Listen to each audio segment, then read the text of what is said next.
সুপ্রিয় শিক্ষার্থীবৃন্দ, আশা করি তোমরা সবাই ভালো আছো। তোমাদের সাথে আরেকটি ক্লাসে উপস্থিত হতে পেরে সত্যি খুব ভালো লাগছে। তো চলো আজকের ক্লাসটি দেখা যাক। আজকের ক্লাসটি হলো রাইট ফর্ম ভার্বের উপরে। তোমরা নিশ্চয়ই তোমাদের অবশ্য জানা আছে রাইট ফর্ম ভার্বের আগে দুইটি ক্লাস হয়েছে, তো যেটা তোমরা পেয়েছো। আজকে রাইট ফর্ম ভার্বের তৃতীয় ক্লাস বা পার্ট 3 ক্লাস। তো শুরু করা যাক পার্ট 3 ক্লাস। প্রথমে রুল নাম্বার 21। এর আগে দুইটা ক্লাসে 1 থেকে 20 পর্যন্ত রুল হয়েছে। আজকে ক্লাস নাম্বার 3 এবং রুল নাম্বার 21 থেকে শুরু। সেন্টেন্সের মধ্যে উড দ্যাট থাকলে সাবজেক্টের পরে কুড বসে। আর যখন কুড বসবে তখন তো অবশ্যই ভার্বের প্রেজেন্ট ফর্ম হবে, কারণ আমরা নিশ্চয়ই জানি যে মডেল অক্সিলারি ভার্বের পরে ভার্বের অবশ্যই বিয়ন ফর্ম হয় বা বেস ফর্ম হয়। মডেল অক্সিলারি ভার্বের পরে অবশ্যই ভার্বের বেস ফর্ম হয়। যেমন would that I could be a child again, আমি যদি আবার শিশু হতাম। উড দ্যাটের পরে সাবজেক্টের পরে কুড আসলো এবং তারপরে ভার্বের বেস ফর্ম বা ভিয়ন ফর্ম বি হলো। Would that we could go to college, আমরা যদি কলেজে যেতে পারতাম। তো উড দ্যাটের পরে সাবজেক্ট, তারপর কুড, তারপর ভার্বের present form go. Would that I could change my fate, আমি যদি আমার ভাগ্যের পরিবর্তন করতে পারতাম। তো তাহলে দেখা গেল যে বাক্যের মধ্যে উড দ্যাট থাকলে সাবজেক্টের পরে কুড প্লাস ভার্বের প্রেজেন্ট ফর্ম বসে। Rule number 22। ব্র্যাকেট যুক্ত ভার্বের পূর্বে can not help, could not help, with a view to, look forward to, would you mind, get use to, mind, worth, without, past এবং to বাদ দিয়ে অন্য যে কোনো প্রিপোজিশন। কি বলা হয়েছে? ব্র্যাকেট যুক্ত ভার্বের পূর্বে যদি এই ফ্রেজগুলো বা ওয়ার্ডগুলো এবং টু বাদ দিয়ে অন্য যে কোনো প্রিপোজিশন থাকে, তাহলে ব্র্যাকেট যুক্ত ভার্বের সাথে আইএনজি যোগ করতে হয়। আমি আবার বলছি, উপরের এই ওয়ার্ড বা ফ্রেজগুলো এবং টু বাদ দিয়ে যে কোনো প্রিপোজিশন যদি ব্র্যাকেট যুক্ত ভার্বের পূর্বে থাকে, তাহলে ব্র্যাকেট যুক্ত ভার্বের সাথে আইএনজি যোগ করতে হবে। যেমন the police went to the village with a view to investigating a case, পুলিশটি গ্রামটিতে গিয়েছিল একটা কেসের তদন্ত করতে। উইথ এ ভিউ টু, আমরা জানি উইথ এ ভিউ টুর পরে ভার্বের সাথে আইএনজি যোগ হয়, সেই জন্যই with a view to investigating হইল। With a view to investigating a case. I cannot help obeying the rules of Allah, আমি আল্লাহর নিয়ম না মেনে পারি না। cannot help বা could not help এর পরে ভার্বের সাথে আইএনজি যোগ হয়, যা এখানে দেখানো হয়েছে। cannot help এর পরে ভার্বের সাথে আইএনজি যোগ হয়। he never thought of going to cinema, সে কখনো সিনেমাতে যাওয়ার কথা চিন্তাই করতে পারে না। অফ এর পরে ভার্বের সাথে আইএনজি যোগ হয়েছে। আমরা জানি যে টু বাদ দিয়ে যে কোনো প্রিপোজিশনের পরে ভার্বের সাথে আইএনজি যোগ হয়, সেই অনুযায়ী অফ এর পরে আইএনজি যোগ হয়েছে। তাহলে আবার একটু বলছি, উপরে এই ওয়ার্ডগুলো যেমন can not, but, can not help, could not help, with a view two এবং টু বাদ দিয়ে যে কোনো প্রিপোজিশনের পরে ভার্বের সাথে আইএনজি যোগ হয়। Rule number 23। It is time বা ইট ইজ হাই টাইম এর অর্থ হলো উপযুক্ত সময়। একটু ভালো করে তোমরা অবশ্যই এটা খেয়াল করবে। ইট ইজ টাইম বা ইট ইজ হাই টাইম এর অর্থ হলো উপযুক্ত সময়। এগুলোর পরে যদি বাক্যে সাবজেক্ট থাকে, কোনো সাবজেক্ট থাকে, তাহলে ভার্বের পাস্ট ফর্ম লিখতে হয়। আর এগুলোর পরে যদি সাবজেক্ট না থাকে, তাহলে টু প্লাস ভার্বের প্রেজেন্ট ফর্ম লিখতে হয়। আমি আবার বলছি, it is time, it is high time এর পরে যদি সাবজেক্ট থাকে, তাহলে ভার্বের পাস্ট ফর্ম লিখতে হয়। আর যদি সাবজেক্ট না থাকে, তাহলে টু প্লাস ভার্বের প্রেজেন্ট ফর্ম লিখতে হয়। যেমন it is high time we stopped our bad habit, এখন উপযুক্ত সময় আমাদের ব্যাড হ্যাবিট বা আমাদের খারাপ অভ্যাসগুলো বন্ধ করার।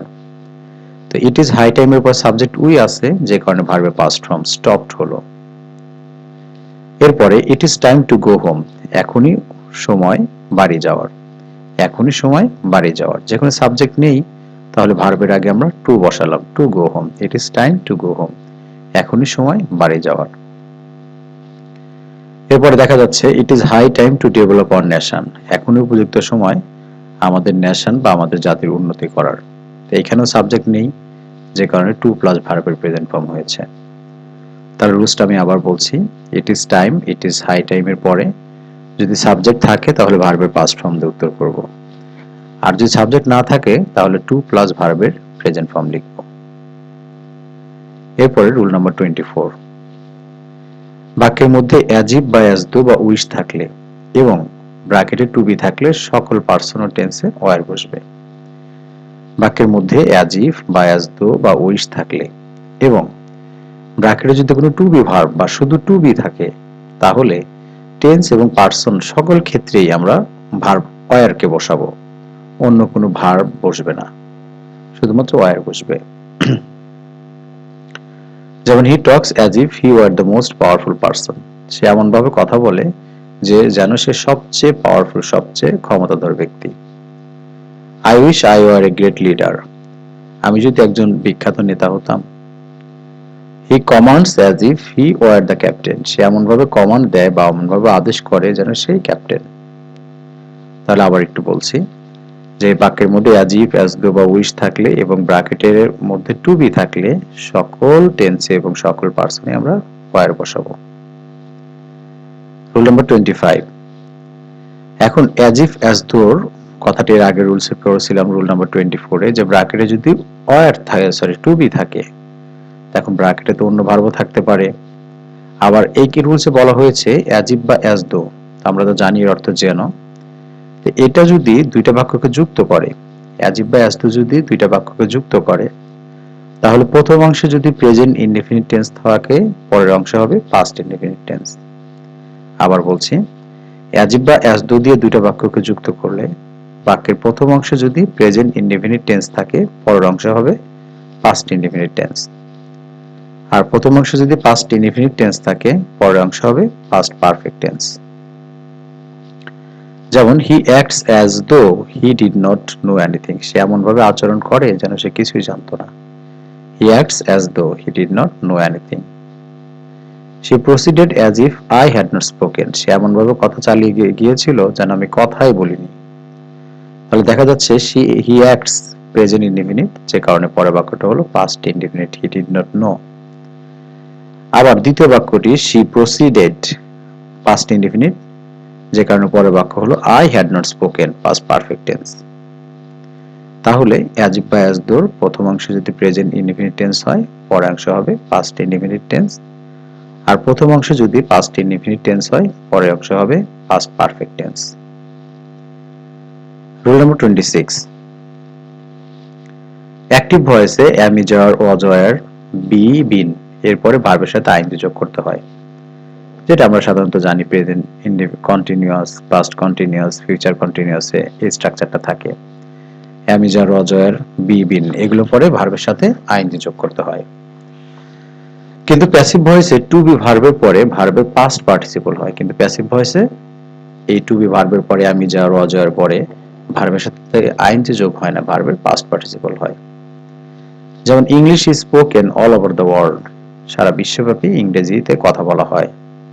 কে কথা বলে আসলে সেটা নেই, তার মানে এটা প্যাসিভ সেন্স আমরা বুঝতে পারছি। দ্য বুক ওয়াজ স্টোলেন, বইটি চুরি হয়েছে, কে চুরি করেছে সেটা নেই।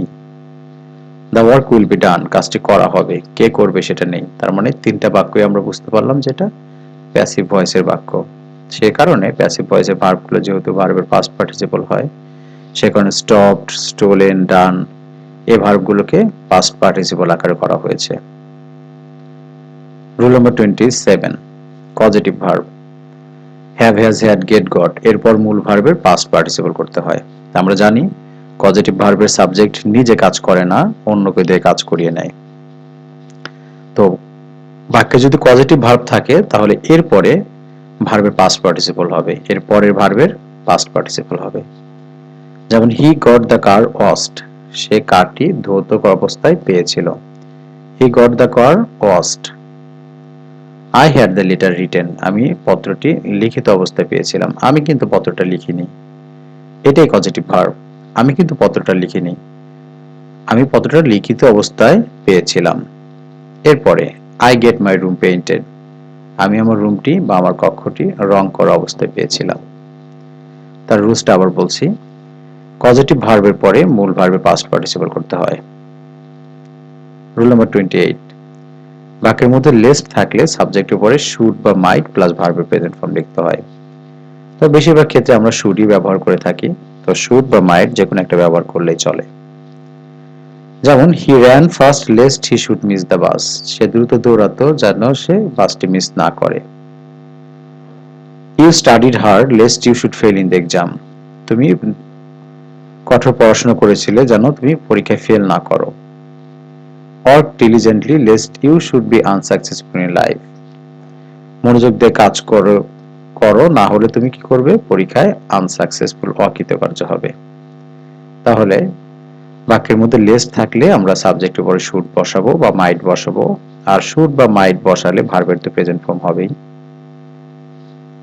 এরপর রুল নাম্বার 29, হোয়াইল এর নিয়ম।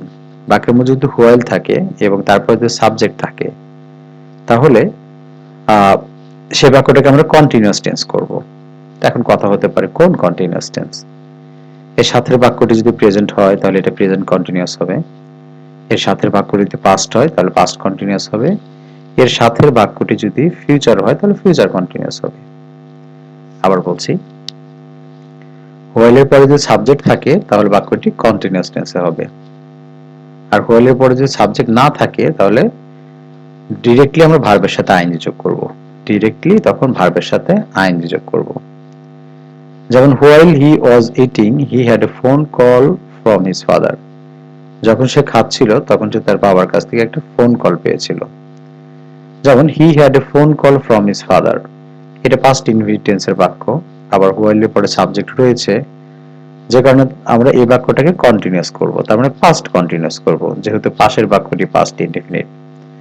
তাহলে while he was eating he had a phone call from his father, যখন সে খাচ্ছিল তখন তার বাবার কাছ থেকে সে একটা ফোন কল পেয়েছিল। আবার while walking in the garden a snake bit him, যখন বাগানে হাঁটছিল, বাগানে হাঁটার সময় একটা সাপ তাকে কামড়ে দিল বা দংশন করলো। তাহলে while walking in the garden a snake bit him, বাগানে হাঁটার সময় একটি সাপ তাকে দংশন করলো বা কাটলো। তাহলে এখানে সাবজেক্ট নেই, তাহলে আমরা এই জন্য ডিরেক্টলি ভার্বের সাথে আইএনজি যোগ করেছি, ওয়াকিং। এরপরে while I was driving a car overtook me quickly, যখন আমি ড্রাইভিং করছিলাম একটা কার আমাকে দ্রুত ওভারটেক করলো, পার হয়ে গেল। তাহলে দেখি while এর পর সাবজেক্ট I রয়েছে, যে কারণে কন্টিনিউয়াস টেন্স হবে। এখন কোন কন্টিনিউয়াস হবে? যেহেতু a car overtook me past ইনডিফিনিটের বাক্য পাশেরটা, তার আমরা পাস্ট ইনডিফিনিট করব, পাস্ট কন্টিনিউয়াস করব। তাহলে while I was driving a car overtook me, যখন আমি ড্রাইভিং করছিলাম একটা কার আমাকে ওভারটেক করেছিল। রুল নাম্বার 30, ইনডিরেক্ট স্পিচে রিপোর্টিং ভার্বটি পাস্ট টেন্স হলে এবং রিপোর্টেড স্পিচে next day, next week, next month, next year ইত্যাদি ভবিষ্যৎসূচক শব্দ থাকলে, তার মানে রিপোর্টিং ভার্ব দ্যাট প্রথম অংশটা, সাধারণত প্রথম অংশে থাকে রিপোর্টিং ভার্ব, এই রিপোর্টিং ভার্বটা যদি পাস্ট টেন্সে থাকে এবং রিপোর্টেড স্পিচে যদি কোনো ভবিষ্যৎসূচক শব্দ থাকে যেমন নেক্সট ডে, নেক্সট উইক এরকম, তাহলে থাকলে ভবিষ্যৎ শব্দ থাকলে পরের ক্লজের ভার্বের পূর্বে উড বা শুড ব্যবহৃত হবে। পরের ক্লজে ভার্বের পূর্বে উড বা শুড বা কুড ব্যবহার করা যেতে পারে। যেমন Shahin said that he would help the man next week, Shahin বলেছিল যে সে আগামী সপ্তাহে লোকটিকে সাহায্য করত। He said that he would go home the next day, সে বলেছিল যে আগামী দিন সে বাড়ি যেত। তাহলে আমি আবার বলছি, ইনডিরেক্ট স্পিচে রিপোর্টিং ভার্বটি যদি পাস্ট টেন্সে থাকে এবং রিপোর্টেড স্পিচের মধ্যে যদি কোনো ভবিষ্যৎসূচক শব্দ থাকে তাহলে সেই ভার্বের পূর্বে, রিপোর্টেড স্পিচের ভার্বের পূর্বে আমরা উড বা শুড বসাবো। সুপ্রিয় শিক্ষার্থীবৃন্দ, আজকের ক্লাস এ পর্যন্তই। তোমরা অবশ্যই তোমাদের ক্লাসটি কেমন লাগলো কমেন্টস করে জানাবে, আর এরপর যদি তোমাদের বিশেষ কোনো ক্লাসের প্রয়োজন পড়ে অবশ্যই কমেন্টস করে আমাকে বলবে। ততদিন আরেকটা ক্লাস নিয়ে খুব তাড়াতাড়ি তোমাদের মাঝে উপস্থিত হওয়ার চেষ্টা করব। ততদিন ভালো থাকবে, সুস্থ থাকবে। আল্লাহ হাফেজ।